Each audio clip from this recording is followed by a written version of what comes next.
Welcome to Live Daf, your online Daf Yomi shir. Shalom Bracha and welcome back to today's Daf Yomi, Shabbos Daf Yud Aleph, where 3 lines from the top says the Gemara.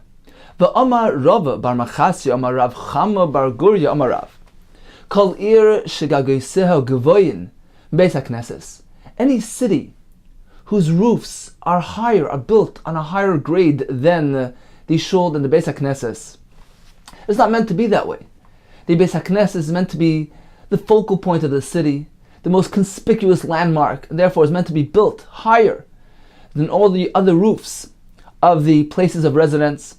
So a city that does not comply with this building code, Kol Ir, any city shegeiseha, that its roofs, gevoyin Beis HaKnesses, are higher than the shul, l'soiv chareva, it will incur destruction.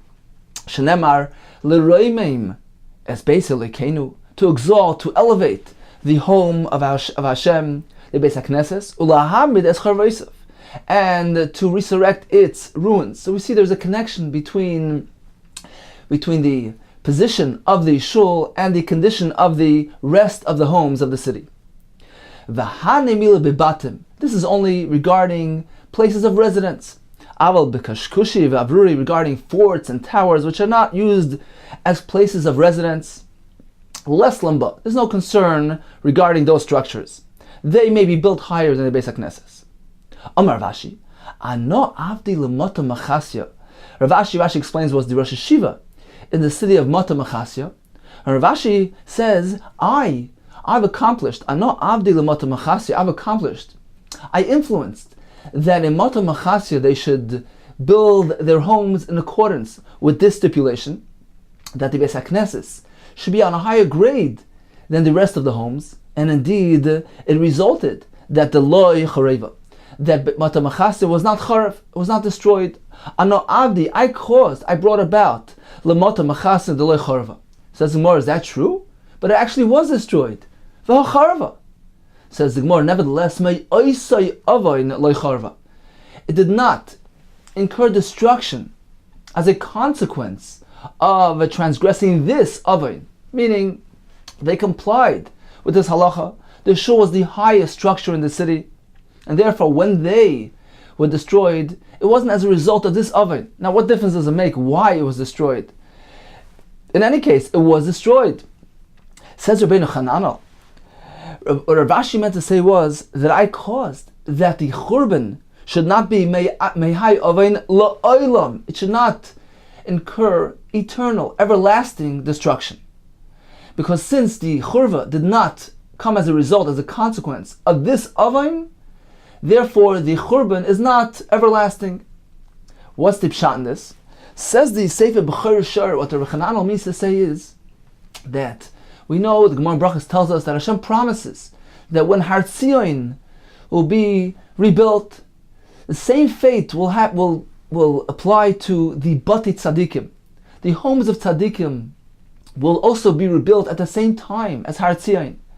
Therefore, the Gemara here means to say that since in Mata Machasya they built their homes in accordance with this halacha, they built the homes in a way that they demonstrated that their batim, their places of residence, was merely secondary to the Beis HaKnesses. It was subordinate, it was tafel to the Beis HaKnesses. Therefore, surely their homes will share the same fate as the Beis HaKnesses. And when the Bati Tzadikim will be rebuilt and resurrected, La'asad Lavai, their homes as well will be rebuilt.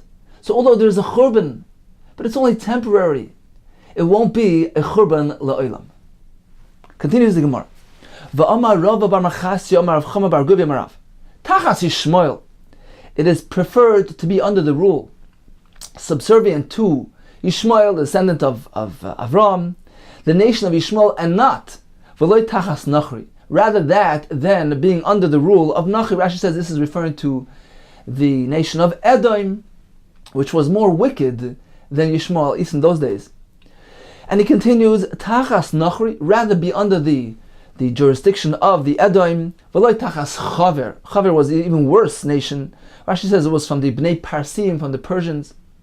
Tachas Chaver, better be under the rule of chaver v'loy tachas Talmud Chacham, rather than serving a Talmud Chacham, because the Talmud Chacham requires, he commands a very high degree of kavod, of respect. And one who serves a Talmud Chacham, perhaps it's inevitable that he won't perhaps comply with all those requirements, and he will incur punishment as a consequence. As the Mishnah Pirkei Avos tells us, be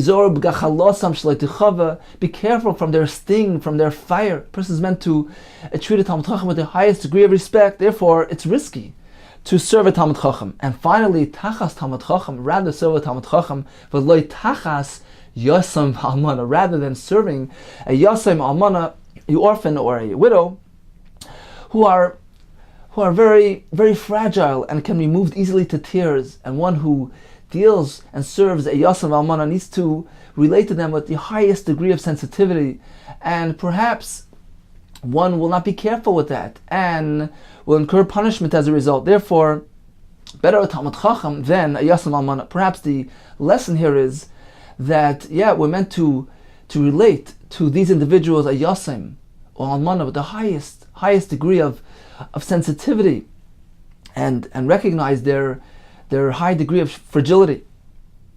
Continues the Gemara, Ba'amar Rava Bar Machas Amar Rav Chama Bar Guvi Amar Rav. Kol chayli v'lechayli mi'ayim. Any sickness, as long as it's not a sickness of mi'ayim, of stomach or intestines, that's the worst. Kol ka'ev, any pain, v'loy ka'ev leiv, as long as it's not heartache. Kol michash, any light passing pain, v'loy michash roish, not a headache. Kol ra, anything bad, v'loy isha ra, as long as it's not a bad wife. Perhaps the lesson here is that when a person looks for a wife, he should look for a woman with who possesses good midas, good attributes, which is the most important and overriding factor in a wife. Continues the Gemara of Amarava, Barmachasya, Amar Rav Chama Bar Guvi Amar Rav. If all the seas will be full of ink, va'algamim, all the marshes, kulmusim, we full of reeds to make quills from them. V'shamayim yiriyos, and the skies will be parchment. V'chol b'nei adam lavlorin, and all people would be scribes.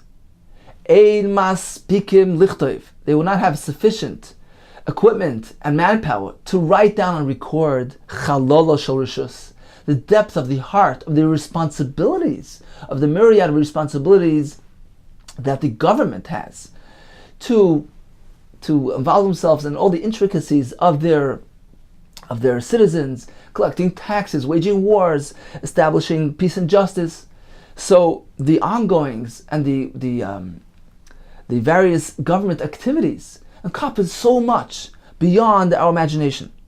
Micro, where do we see this hinted in the pasuk? Amar Rashashi Shamayim Lerum, to the height of heavens, ve'eretz lo'imek, at the depth of the earth, ve'leiv melachim ein cheker, and the heart of kings we have no comprehension. Now, what is the point of this Gemara? So it's interesting that a similar terminology is found in the Akdamas poem liturgy we cite on Shavuos, which also describes this type of concept. If all the seas would be ink, etc., we don't have a sufficient ability to record, to describe the greatness of Hashem. So the connection perhaps is that we know that all appointments, all positions of authority are dictated and controlled directly by Hashem. We learned this in Gemara Brachos. So if this is the extent of a government down here on earth, can you imagine Hashem's ability to actually administer all the governments, various kingdoms and governments that control all the different countries of the world? Could you imagine Hashem's vastness and greatness, that he's the administrator of administrators. He controls, directs, and dictates everything that goes on in all the governments in the world. So certainly we can't fathom Hashem's greatness and vastness. Continues the Gemara, V'amar Rava Bar Machasya Amar Rav Chama Bar Guvi Amar Rav. Yofet Tanis l'chaloim, if one fasts, he conducts a fast after he experiences a disturbing dream, this fast is indeed very beneficial to be mevatel, to annul the tzara or the the negative elements of the dream, it is very effective, ke'esh l'na'oris, just like a fire catches on the piece of flax. So the tinus burns up this disturbing experience. Provided that he fasted on that day, the day following the dream. He should do so even on Shabbos. Even if the day falls out on Shabbos, it's important enough to fast even on Shabbos. Now we may recall that in Gemara Brachas, we learned that in this case, one is required to fast another day. The Gemara tells us that he's meant to add another fast. Why? Because since he negated Einik Shabbos, enjoyment of Shabbos by fasting on Shabbos, he requires another tinus to atone, to be mechaper for that chet as well. So you're going to fast twice. Says the Gemara, a story, Rav Yeshua Breder of Idi, Ikla leBei Rav Ashi, he visited Rav Ashi. Abdilay Igla Tilsa.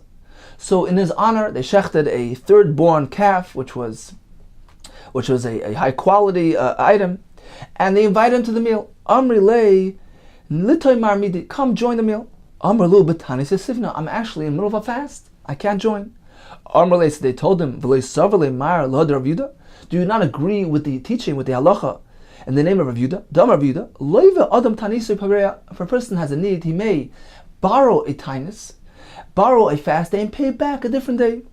Now the Rosh points out, this is only said in the case where he didn't pinpoint, he didn't specify I'm going to fast on this day. He didn't say I'm going to fast on Monday. He was makabel himself a tinus. He accepted upon himself to fast on a undefined day. In that case, they told him, if a person accepted upon himself a fast day, he can go ahead and borrow and repay a different day. So here too, you can interrupt your fast day and repay it by fasting on another day in its place. He told him, I can't do that in this case, because this is a unique fast. Tanis chaloimhu. It's a tanis as a result of a disturbing dream, and I require it to fast on this day specifically. It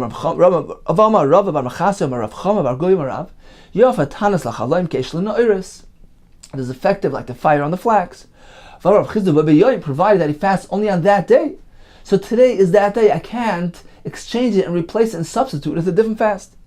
It's important enough even on Shabbos. So therefore I cannot join your meal. So in summary, we have a few lessons in the name of Rabbi Bar Machasya, in the name of Rav Chama Bar Guria Amarav. Firstly, that the shul is meant to be situated higher than all the other places of residence. The Gemara Precizin tells us, Tachas Yishmoel v'lo Tachas Nachri, and finally, a Yasam Valmana. They command the highest degree of sensitivity. We're meant to be exceptionally careful with how we treat them. The Gemara continued and told us, Kol chayli l'kol chayli mi'ayim, and finally, Kol ra v'lo isha ra. The Gemara continued and told us, the chalala shel rishus, the breadth, the depth of the government responsibilities are so vast, it is beyond comprehension. And finally, a tinus, a fast, is very effective to be mevatel, to annul a disturbing dream and its contents. Continues the Gemara. The Mishnah concluded with a statement that ein mafsikin likros krishma, aval mafsikin letfila. The question is, doesn't this seem to be redundant? The Mishnah already told us that one may not begin certain types of activities which have a tendency to get drawn out. For instance, a haircut, a meal, a bath. So these things are not meant to be begun before Tfilas Mincha, lest they draw one into missing the opportunity to daven. But once you've begun, once you've begun them, you're not required to interrupt them to daven. Rashi pointed out that's provided there'll be enough time available after completion of these activities to daven. Now the Mishnah concluded by saying, Mafsikin likros krishma. This is the Mishnah back on Testament Beis. Mafsikin likros krishma, ve'mafsikin letfila. So what is the point of this conclusion? We are mafsik for krishma, but not for tefillah. This seems to be a repetition. We've just said that for tefillah there's no obligation or requirement to cease your activity. So why does the Mishnah need to repeat this halacha again? That we're not obligated to be mafsik letfillah. Let's see the Gemara. Hatanali reisha, ein mafsikin. The Mishnah already told us in the reisha that there's no obligation to interrupt the activity for tefillah. So why does the Mishnah repeat itself? Says the Gemara, indeed, the last part of the Mishnah, the closing statement of the Mishnah, is actually referring to an entirely different subject altogether. Seifa Asan L'Divrei Torah. It's discussing learning of Torah, as the Gemara will explain. The Sani, as we learned in the Brisa, Chaverim Shayu Oiskim B'Torah, Talmidei Chacham who are immersed in learning Torah, Mafsikin the Krishma, they must interrupt their learning. They must be mafsik their studies to recite Krishma, Vein Mafsikin L'Tfilah, but not for Tfilah. Why? Why do they not need to stop for davening? This is only said regarding very unique individuals who have attained a very high level of immersion in Limud HaTorah. Rav Shimon bar Yochai and his colleagues, that the Torah was their profession. They didn't even interrupt their learning to earn a livelihood. They were totally, single-mindedly immersed and committed to Torah study. So since they were exclusively connected to the Torah in such an intense fashion, they are not required to stop their learning even for davening. Even if there won't be enough time for davening, they don't need to stop. They don't need to daven. As the Rambam explains, because in their case, Limud HaTorah is a greater mitzvah than davening. So this is unique for them. And this is what the Mishnah is referring to. When the Mishnah closes with the statement, Ma'afsikin L'Krishma ve'mafsikin L'Tfilah, the Mishnah is referring to these specific individuals. They are Torirasun u'manusan. They're exclusively involved in Torah study, and they only stop for Krishma, but not for Tfilah. Aval kegayin anu. This is Rabbi Yochanan speaking. But, for example, individuals like us, who Rashi explains, do interrupt our studies to earn a livelihood. In this case, since our Torah study is somewhat assumes somewhat of an interrupted nature. It's not that continuous, exclusively, absolutely uninterrupted Torah study. It contains some interruptions, as minor as they may be. Therefore, we must be mafsik for tefillah as well. Al kol gayin anu mafsikin le Krishma. We must interrupt for Krishma, ula tefillah, and for tefillah as well. So we have two categories. Ordinary people indeed need to be mafsik for Krishma and need to be mafsik for tefillah. And as Rashi explained in the Mishnah, although once you've begun an activity, you don't need to interrupt it for davening, but that's only provided that there will be enough time available to do tefillah after the conclusion of the activity. But if one knows that if he proceeds with his activity, he won't have enough time to daven afterwards, he must be mafsik, he must interrupt for davening. So that's what Rabbi Yochanan is referring to. We must interrupt for tefillah as well as Krishma. However, these individuals who are Teirasun and Menusan, who the Torah was their absolute exclusive profession, they do not need to be mafsik for tefillah. Says more, is that so? Vatanya, haven't we learned in the Brisa? Kishem sheim mafsikim l'tefillah, just as those individuals, don't need to be mafsik for tefillah, kach ein mafsikim l'krishma. For Krishma, they don't need to interrupt as well. So this is not consistent with what we just said, that for Krishma, everybody needs to interrupt. Says more, that is a unique situation. Kitanahi, that Brisa is referring to a very special circumstance, Be'ibur Shana, when the Chachamim went up to deliberate regarding establishing the Shana, the leap years, and that was a very unique and very exclusive activity. Taisus explains that this deliberation involved the Yomim Tovim establishing the order and the organization of the year, which influenced the Seder of the Yomim Tovim. So this was a very, very special and important activity, and when the Chacham were involved in the Ibur Shana, in that case they didn't even stop. They weren't even mafsik for Krishma, since it was deemed that this activity was of paramount importance. It affected the Yom Tovim of Klal Yisrael. Therefore, indeed, in that case, not only didn't they interrupt for tefillah, but for Krishma as well. Damar of Ada bar Ava b'chein tanu. Sabbath Agronia, the elders of Agronia also learned. Amar Blazer Atzadik. Kishayinu oiskim bibra Shana b'Yavna.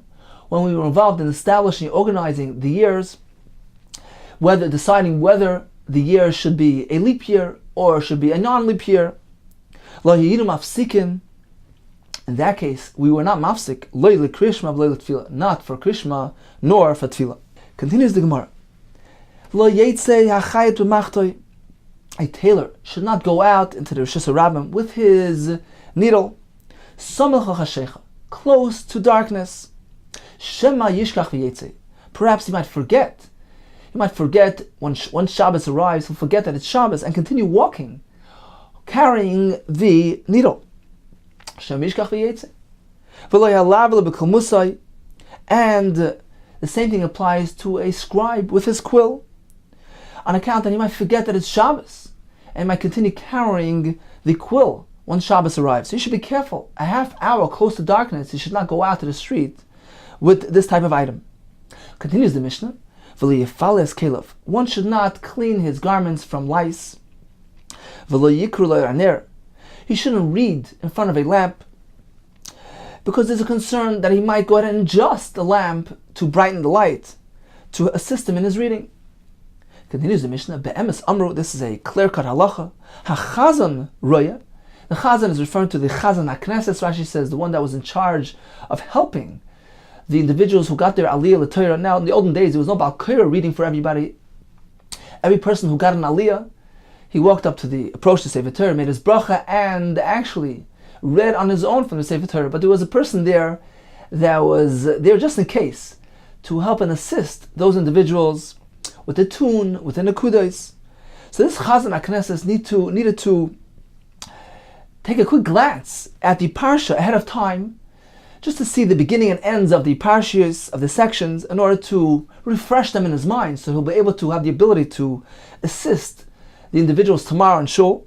Says the Mishnah, so this Chazan can take a quick glance. Roya hechan tinekes kurin. He can take a quick glance, take a look at where the tinekes, the children, are reading, even if it's in front of a lamp. Since he's not concentrating, he's just taking a quick glance. Avulo yikra, but he certainly shouldn't actually read, because there's a concern that if he reads, then he'll concentrate and come to perhaps tip the lamp. Kayetzibai, another example of a safeguarding to avoid an avera.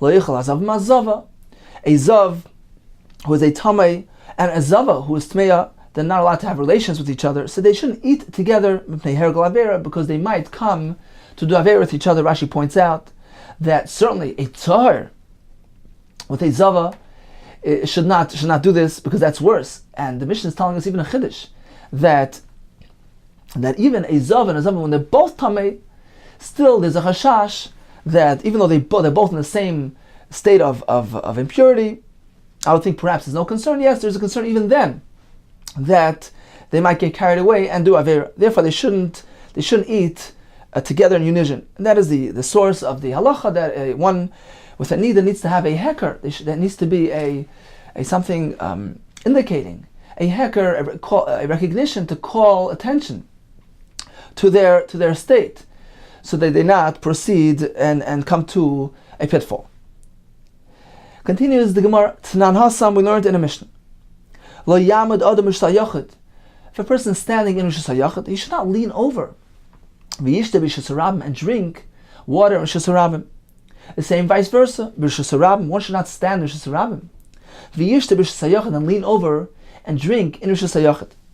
Now Tosfos points out, although we know from a Mishnah that one is certainly allowed to stand in one Rishus and handle an item, an object, in the opposite Rishus, there's no chashaz, no concern that he'll go and retrieve the item to himself. Says Tosfos, the Gemara in Eruvin actually explains that this is unique, because it's speaking about chafatzim hatzrichim lei, when he is handling an item that he needs. For instance, in this case, where he needs the cup which contains a liquid. So in this case, there is a concern that he might actually carry the glass back to him. So he's going to be taking it from the other Rishus over to his Rishus where he's standing, and he's going to commit the Melacha Veitzah. So one should not stand in one Rishus, lean his head over to the other Rishus and drink the other Rishus, since he might carry the item, the object, back to his Rishus. But if he leans over to the extent that his head and most of his body is actually in the other Rishus, in that case it's as though he's present there. That is his makom, that's his place. In that case, there's no concern that he'll go bring the item back to him, and he's allowed to do it. Continues the Mishnah, V'chein begas. The same halacha will apply to a wine press, as the Gemara will explain soon. Continues the Gemara, Iboilu. So they ask the question, this halacha, this isser of standing in one rishus and leaning over and drinking in the other rishus, does it apply to a karmelis as well? Karmelis might. Now we know that the karmelis contains elements of both rishus hayachid and rishus harabim. Therefore, the chachamim prohibited carrying from a karmelis to either one of those rishuyos. Since it contains elements of rishus harabim, we're not allowed to carry from the karmelis to rishus hayachid, lest the person confuse it and say, well, apparently can carry from rishus harabim to rishus hayachid. Since a karmelis also contains elements of rishus hayachid, therefore we're not allowed to carry from a karmelis to rishus harabim, lest a person think that one may carry from rishus harabim to rishus hayachid. So the question is whether this gzera of leaning over applies to a karmelis as well. For instance, if a person is standing in rishus hayachid and he leans over to a karmelis, can he drink in the karmelis? Are we concerned that perhaps he'll go ahead and retrieve the glass back, bring it back to him in rishus hayachid and carry out from a karmelis to rishus hayachid? Does this gzera apply there as well? Amar Abaye, yes indeed. It is the same thing. Just as these gzeras apply to rishus hayachid and rishus harabim, the same prohibition will apply to a karmelis. Rav Amar, no. He gufa gzera. The whole entire isser of a karmelis, the whole concept of a karmelis is only gzera d'Rabbanan, lest the person come to do isser Torah. So it itself is a safeguard. The whole concept of prohibiting carrying from it to a karmelis is only gzera to safeguard from doing a malacha d'oraisa between two rishuyos d'oraisa. So it itself is merely a safeguard. And if so, v'anan nekum, can it be that we will go ahead and v'nigzar gzera, and we will go ahead and enact a safeguard on top of a safeguard? We don't do that. We don't make a decree on top of another decree. Since the entire Issa Karmelis is only Gzera D'Rabbanan, when a person carries outright from a Karmelis to Rishus HaYachid or from a Karmelis to Rishus HaRabim, that is Issa D'Rabbanan, because we prohibited it to safeguard Issa Torah. So we can't go ahead and say, well, even in this case, he's not actually carrying outright, he's merely standing in the other Rishus and leaning over to the Karmelis. There's merely a concern that he might bring an item from the karmelis to the Rishus HaYachid. That's only a gzera. It's a concern. It's a safe. Perhaps we're choishish. We make a gzera. Perhaps he'll do it. So we're safeguarding against that possibility. So that's a safeguard on top of another safeguard. Because even if you should do it, you should carry out right from the karmelis to Rishus HaYachid. That's only it's a d'Rabbanan. It's only a gzera. We never do that. We never do a double layer gzera. Why? So Rashi in Beis Daf Beis tells us that the source for Gzeres Rabbanan is from the pasuk of Mishmeres Trumaisai. The pasuk tells us that we went to erect safeguards on top of Isuri D'Oraisa to protect us from coming to biblical prohibitions. But only Mishmeres, we went to erect one safeguard, but never two, never a double safeguard. So in this case, it's a double safeguard.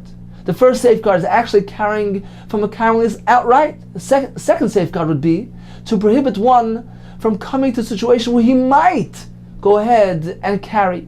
That's a double safeguard, which we don't do. Continues the Gemara, Amar Abaye, where do I have a source for this concept that even regarding a karmelis, this isser of standing in one rishus and leaning over would be usser? Diktani, because the Mishnah concludes with the words, V'chein begas. The Mishnah mentioned previously that tells us regarding the isser of standing in one rishus and drinking in the other. The Mishnah concludes with the words "v'chein bagas." The same halacha would apply to a wine press. It says more, "My gas." Which gas are we referring to? Rishus hayachid. If it's referring to a gas, a wine press, which has a status, dimensions of rishus hayachid, and the Mishnah tells us that he shouldn't stand in rishus harabim and drink from the gas, which is a rishus hayachid. Tanina, that was already mentioned in the beginning of the Mishnah, that one may not stand in Rishus HaRabim and drink from Rishus HaYachid. So why the repetition? Rishus HaRabim, if the gas here has a dimension of Rishus HaRabim, Tanina, that also was learned, that one might not stand in Rishus HaYachid and drink from Rishus HaRabim. So why the repetition? Ela lav karmelis. Apparently the Mishnah, with these two words, V'chein begas, is intending to include a scenario of a karmelis as well. This wine press has a status of a karmelis. It has the dimensions of a rishus karmelis. And there too, this prohibition is applied. So this is the source for my shita. Rav Amar no, v'chein bagas. Do you know what these two words, v'chein bagas, is referring to? It's not referring to the halacha of drinking in one rishus on Shabbos and leaning over to the other rishus. It's not actually referring to the melacha veitzah. It's referring to an entirely different topic. V'chein bagas linear meiser. It's referring to the halacha of tumas and meisers. V'chein Rav Sheshes, v'chein bagas linear meiser. How does it apply to the halacha of meiser? As we will see, this is not as we learned in the Mishnah. Shoishin alagas. One may drink on the wine press. Now we know that produce is only obligated in tumas and meisers once it was nigmar malachta, once the processing was completed. But before it was completed, it is not chayev in removal of tumas and meisers. However, midrabanan, one may not consume the food or drink in a manner of kva, in a manner of regular consumption, only in a manner of arai, informally, in a snacking fashion. So one who drinks wine al hagas on the wine press prior to the wine having left the wine press down and trickled down into the pit below, that is considered to be kodev shnigmar malachta. It's still mixed up with the grapes, hasn't yet descended to the pit. Only once it gets to the pit, it's called nigmar malachta. But when it's still in the wine press, it's still lifnei kodev shnigmar malachta, and one may consume this wine, provided that he does so in a manner of arai, informally, in a snacking manner. So one may drink wine al hagas without removal of tumas and meisers. Bein ala chamen, bein ala tzainen, whether he dilutes it with hot water or cold water. In those days they dilute their wine. So either way, it's considered to be a shtiyas arai upata, and he's pata from tumas and meisers, provided that he's on the gas, he's on the wine press. Drinking on the wine press is considered to be a shtiyas arai, an informal drink. So that's the point of this Mishnah. The Mishnah tells us, v'chein bagas. A similar concept applies to a wine press. If one is standing in the wine press, or most of his head and most of his body is above the wine press, then he is on the wine press, and the drinking is considered to be a shtiyas arai, which is pata from tumas and meisers. But suppose he's standing outside the wine press and he's merely leaning over, he's poking his head over the wine press. He is outside the wine press. And in that case, it's not considered to be an informal drink. It's not considered to be drinking on the wine press. And he is chayev in tumas and meisers. So according to Rava, that is the point of the Mishnah. The Mishnah tells us that this same concept of leaning over, that on Shabbos, one is not meant to stand in one rishus, rishus hayachid, and lean over, just lean his head over into the rishus rabbah and drink. It is only permissible provided that he leans his head and most of his body over into the rishus rabbah. The same concept will apply to a wine press. If he merely sticks his head over the wine press, he cannot drink without removing tumas and meisers. That is not considered to be drinking on the wine press. That is not considered to be an informal drink. However, if he leans his rosh virubai over the wine press, that indeed is considered to be drinking on the wine press. That has the halacha, the status of a shtiyas arai, and is pata from tumas and meisers. So that is the shita of Rav Meir. Divrei Rav Meir, that he may drink on the wine press, regardless of whether he diluted the wine with chamen or with tzainin. It doesn't matter. It's considered to be an informal drink. Reb Lezer, Reb Tzadik Mechayev, Reb Lezer says, well, if he diluted the wine, that gives the wine a significance, a prestige. It gives it a form of kva, and it is no more considered to be an informal drink, and therefore, although ordinarily drinking on the wine press is considered to be an informal drinking, but in this case they diluted the wine, he is chayiv. Reb Lezer Tzadik Mechayev. The Chacham depends. Ala chamen chayiv, that diluted the wine with hot water. In that case, he's committed himself to drinking this entire diluted wine. He can't spill it back to the gas, to the wine press, because it's going to ruin and damage the rest of the wine there. In this case, he gave it a din of kva, the wine which he diluted with hot water, assumed a status of kva. It became, he lent it prestige. He gave it he committed himself to drinking this entire serving of wine, and it's considered to be a shtiyas kva, since he can't go ahead and spill it back to the gas. Alacham and chayav. So if he diluted this wine with hot water, then it's considered to be a shtiyas kva. It's not connected anymore with the wine press. It's not considered to be an informal drink, and it's considered to be a shtiyas kva, a regular consumption, and it's chayav to resmaisis min drabanan. Alatzoinen pata, if he merely diluted with cold water, then he still has the opportunity, the option of spilling it back into the wine press. He can take a taste, a sip, and spill the rest back. That's considered to be an informal drink, merely a snack, and is not chayiv in tumas ma'aser midrabanan. And he explains, since he can spill back the leftover wine, because wine which is diluted with cold water is still suitable to be spilled back, it won't damage and ruin the rest of the wine. So this indeed is the point and purpose of the words v'chein bagas. It's meant to refer to this halacha of tumas ma'aser and has no shaykh, has no relation to the halacha of carrying a baitzah on Shabbos, according to the interpretation of Rava. Continues the Gemara. Okay, so we have a machlokes Abaye v'Rava, whether we are geyser gzeira or not, whether the Chachamim acted a double gzeira regarding the malacha baitzah or they didn't. Tanan, we have our Mishnah which says lo yetza echai to machtoi. One should not, a tailor should not go out with his needle samacha shecha close within a half hour to nightfall shamishka chayetze. Perhaps he might inadvertently carry the needle on Shabbos.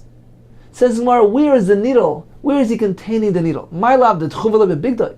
Apparently, we're not speaking about that the needle is pinned into his garment. In that case, says Rashi, even if he were to carry it on Shabbos, he is not chayiv. It's not considered to be a malacha v'yitzah min haTorah. Why? Because it's shaloi kederech yitzah. It's not the usual way of carrying an item. So it's only a issa d'Rabbanan. Nevertheless, the Mishnah tells us that the Chacham made a gzera that he may not do so even samach chashecha. They created a safeguard on top of a safeguard. He cannot walk out to the Shusram with the needle pinned into his garment close to nightfall. That's one gzera, for fear, for concern that he'll continue walking in this manner on Shabbos with the pin pinned into his garment. If he were to do so on Shabbos, that would only be a merely issa d'Rabbanan.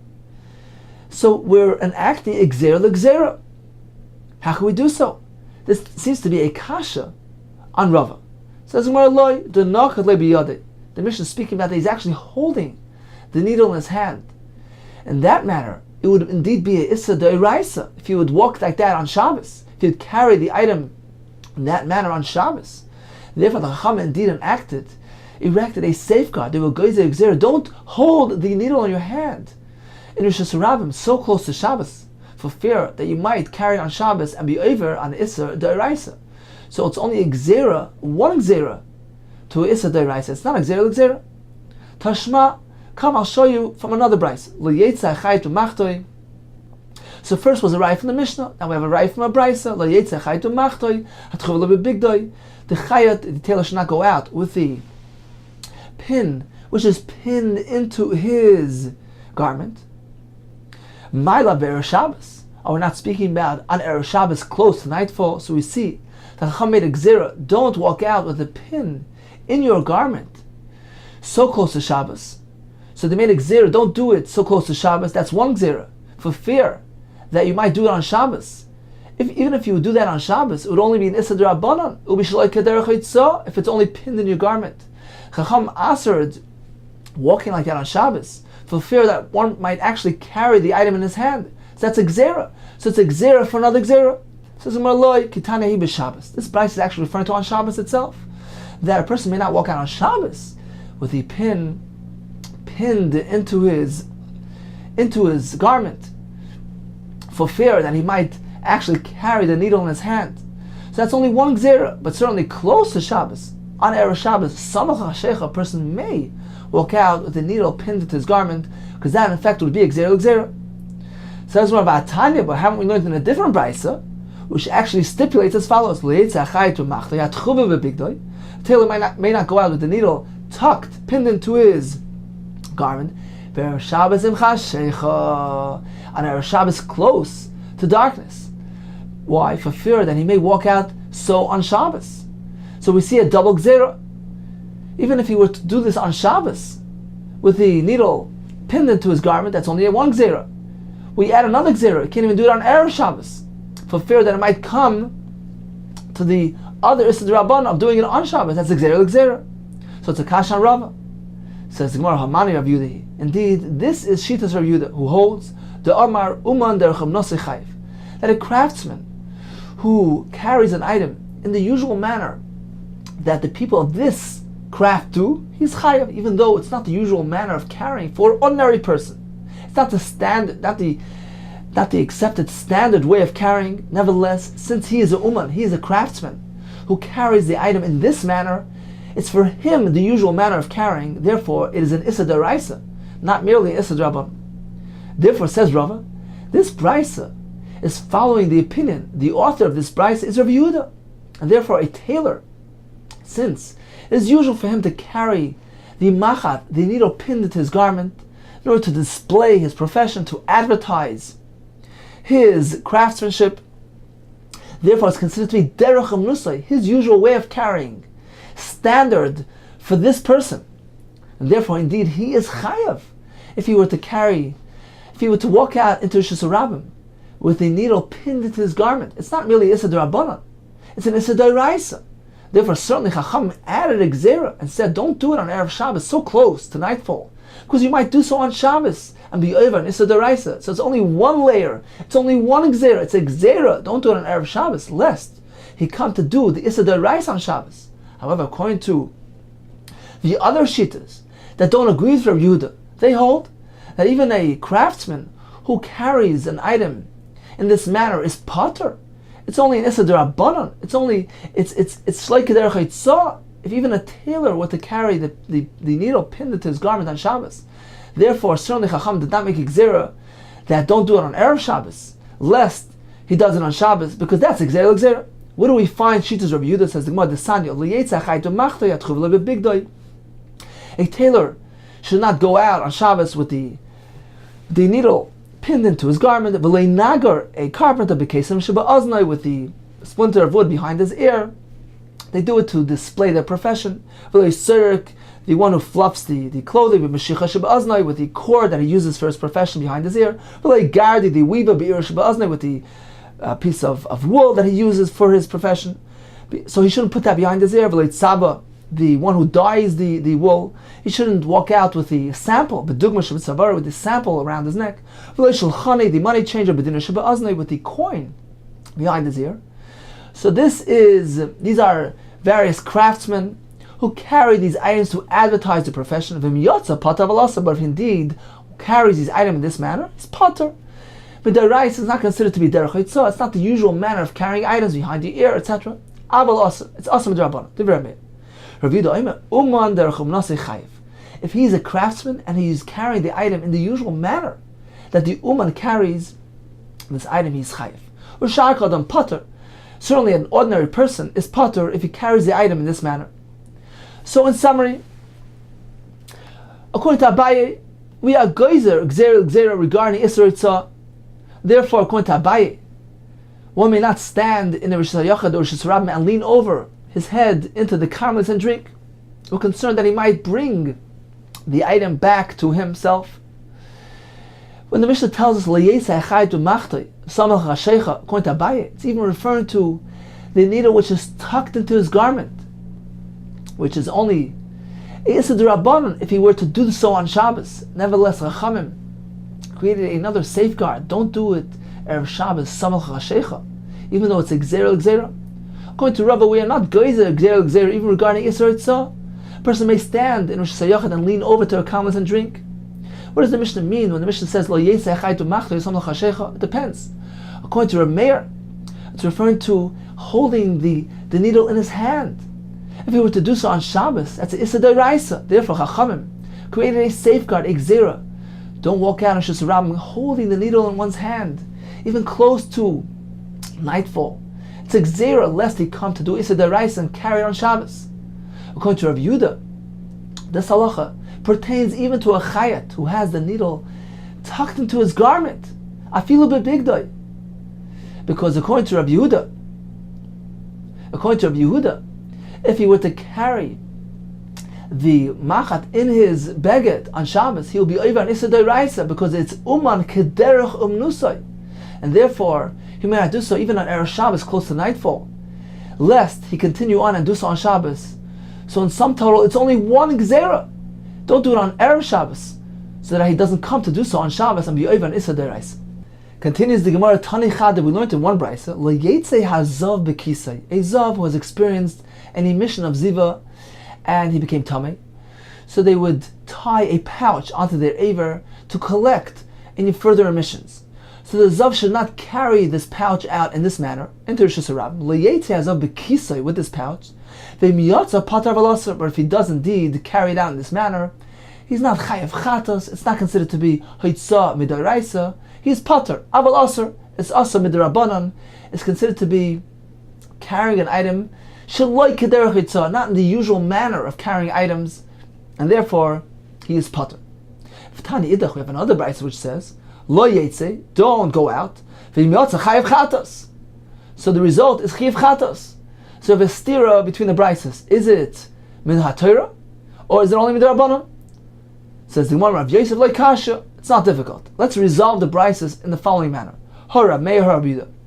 We learned earlier a machlekes between Rav Meir and Rav Yehuda regarding a craftsman, a uman, who carries out an item kederech umnusay. For instance, a tailor who has the needle tucked into his garment is considered to be not the usual manner of carrying items, but for this individual, for this uman, it's considered to be standard. It is standard. It is usual for the craftsman to display his craft in this manner. According to Rav Meir, it's still not considered to be the usual manner of carrying items, and it's pater. If so, regarding the zav as well, although it is usual and acceptable and standard for the zav to carry the pouch in this manner, since it's not the typical, the usual way of carrying items for the ordinary person, and even the zav who carries the pouch in this manner is not doing an Issa D'Oraisa, and therefore it's only pater. It's pater aval aser. According to Rav Yehuda, if a uman, if a craftsman carries an item in a manner which is usual for him to carry, like a tailor who carries the needle pinned to his garment, even though it's not usual, it's not standard for everybody else, we focus on him. If it is a derech for him to do so, it's considered to be derech hitzah, and it's chayav chatos. Here too regarding the zav, since it's standard for the zav to have this pouch tied to him, it's considered to be derech hitzah, the usual manner of carrying, and it's chayav chatos. Again, Rav Yosef like kasha, Rav Meir, the brayso which says that it is pater, is shitas Rav Meir, it's shloik derech hitzah. Rav Yehuda, the other brayso which says chayav chatos, is Rav Yehuda who holds that if he's carrying the item which is usual, which is in usual manner, for him, it is a malach of eitzah and it's chayav chatos. Amali Abai, Eimod deshamas le Rav Meir. When do we hear the Rav Meir exempts, holds that it's considered to be shloik derech? That's only b'midi regarding something delavani urche, something which is not the derech, not usual for him. Explains Rashi, even a craftsman doesn't generally walk around with these items in this manner. It's only when he decides to display his wear, to display his profession, his craft. So even for the craftsman, it's not considered to be standard and usual way of carrying the item. Therefore, he's pater, according to Rav Meir. However, b'midi, dahainu urche, when it's something usual and standard for him, for instance, the zav, it is usual for the zav to have this pouch tied to him all the time. So although for the ordinary, typical person, it's not considered to be derech hitzah, but forget about everybody else. Look at the zav, focus on this individual. If for him it's considered to be usual and standard, it has the din of derech hitzah, and he's chayiv. B'mida dahainu urchei, if this is the usual manner for him, mishameslei, does Rav Meir then agree, hold that he's pater? If you're not going to follow this reasoning, and you're not going to focus on this individual, and only follow what is usual and standard for him, if so, what are you going to say in the following halach? Hedyoit, a person that's not a professional, he's an amateur. Shechakak kav bebakas, he takes a log, a bakas, and he's chokek a kav, he bores out, he carves out a measuring hole, a kav, the size of a kav. So that's a malacha. And he does this on Shabbos. So although the end result of his malacha won't have that professional appearance to it, are you going to say that he's pater? Certainly not. El mi'ata hedyot shechakak, that he bores out a kav, a hole the size of a kav, v'bakas, and a log of wood, b'Shabbos or a meir, hachanami lo mechayev? Are you going to say he's not chayev? Certainly he will be chayev, because this is the usual manner of malacha for this person. So we follow this person, and what is standard for him? We don't look at everybody else. Even though he's not going to do the same quality work as a professional, it's irrelevant. We focus, we determine, we measure by this person and his ability. In this case as well, a zav, it is usual. It is a derech for him to carry this pouch around. Therefore, it's considered to be derech haitzah, and even according to Rameh is chayiv. Ela Amar Rav Nuna, we must reconcile the brises in a different way. Like kasha, it's not difficult. It depends at what stage of a zav he is. Kan bezav al shtei riyos. Here we're speaking about a zav that only had 2 experiences of emission. Kan bezav bal gimeriyos. He saw ziva 3 times. We know that there's a difference between 2 and 3. If he had ziva twice, then he's not chayiv carbon. Therefore, he needs to have that pouch tied to him to determine whether he's going to see a 3rd time and be obligated to bring a carbon. Since he needs the pouch tied to him, it's considered to be derech haitzah and he's chayiv. However, bezav bal gimeriyos, if he already had 3 emissions, in that case, he doesn't need the pouch any longer, and he has no use for it. And it's considered to be shleika derech haitzah, and he's pater. So that's how we explain the difference between 2 brises. Says Gemara, I don't understand. Maishna zav bal shtei riyos the chayev. Why, when he only saw 2 riyos, he's chayev de miboyle lebdika, because he needs to determine, he needs to examine and see whether he sees a 3rd time to determine whether he's chayev a carbon. The same thing regarding the other zav. Zav bal gimel riyos nami miboyle l'sfira. Even a zav that had 3 riyos, he also needs the pouch there to determine, to see whether the next 7 days will be clean days. A zav needs to have 7 clean days without any ziva. So he needs the pouch there to see whether he'll have any more emissions, whether those days are indeed clean days, free of ziva. So since he needs it, is letzorech, it is derech haitzah is chayev. Says apparently the brisa which says that his pater is speaking about the same exact day that he had experienced the ziva. That day cannot count as the 7 clean days. And therefore on that day he has no point, no benefit, no purpose for the pouch tied to himself, because the 7 clean days only begin from the following day. Therefore on that day he has no use, and it's shleik derech haitzah and he's pater. Says Gemara, but nevertheless he needs it. He needs it to protect his garments from becoming soiled. So he has use for it. So why isn't he chayiv? Amar Rav Zera haytanahu. We're following the shita of the following Tana. The Amar kolatzuli tinuf. Whenever something is coming to protect from being soiled, like a chashav, it has no significance. This is not as we learned in the Mishnah. If one turns a plate over on the wall, if the plate should get rinsed by the rainwater, then the rainwater has significance and it has the power to be machshir, a fruit, and make it susceptible to be mekabel tumah. Now we're learning about the halacha of hechshel tumah. If a fruit became moist by one of these 7 liquids, water, wine, oil, milk, honey, blood, or dew, it has the halacha of huchshel lekabel tumah, is susceptible. It is roi to accept tumah. If tumah touches it, it becomes tameh. Now the pasuk tells us that when a person places water on fruit, it is machshir the fruit to be mekabel tumah. Not only yitain, but also yutan. The Gemara dashes, even if it was placed there on its own. For instance, it rained on the produce. If the person is pleased by the presence of the water, that too has the power of moisturizing the fruit and giving it the din of hukshar, susceptible to be mekabel tumah. Not only in this case, but even if the person, he attributed significance to the rainwater, he intended to use it for a specific purpose, that is machshiv. It attributes significance to the water, and now the rainwater has the ability to be machshir, to moisturize fruit and give it the halacha of a machshir, making it susceptible to mekabel tumah. So if it's in the middle of raining, and the person takes a plate and puts it onto the wall. So it depends what his intention was. If he turns the plate over on the wall, if he put it there so that the rainwater should come down and rinse the kara, so he's pleased, he intends on using the rainwater for a specific purpose, to rinse his dishes, then the rainwater, it receives it attains significance chashivas, and it has the ability to go ahead and moisturize the fruit and make it susceptible hukshel kabatum. But if he places the ka'ur there just to deflect the rainwater from the wall so it doesn't ruin the wall, in this case, he doesn't intend on using the rainwater for any specific purpose. He doesn't attribute any significance to the rainwater. Then the rainwater has no ability to be machshir the fruit to be mekabotum. So we see that merely protection from being soiled carries no significance. Here too in our case, if he's simply carrying around this pouch, the zav has a pouch simply to protect his begadim, his garments from becoming soiled, that has no chashivas, has no significance. It's not considered to be derech haitzah, he's not chayiv. Says, well, what's the comparison? Me dummy, how could you compare the two items? The two concepts. Hasam by the rainwater,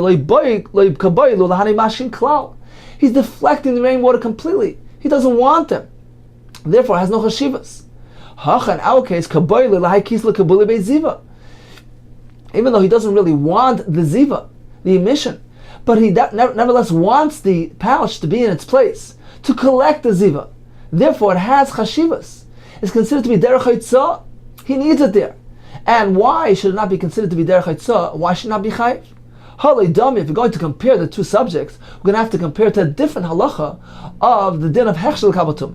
Halei dami is seifa. We must compare it to the seifa. It says in the seifa areva, a bowl, shiyar delef l'soicha, if a leak dripped into it. So in that case, the water has the following status. Mayim hanitzin v'nitzafen. If the bowl filled up with the leaking water, and it actually sprayed out, nitzin, mayim that sprayed out, v'nitzafen that spilled over the edges, einam b'chiyutan.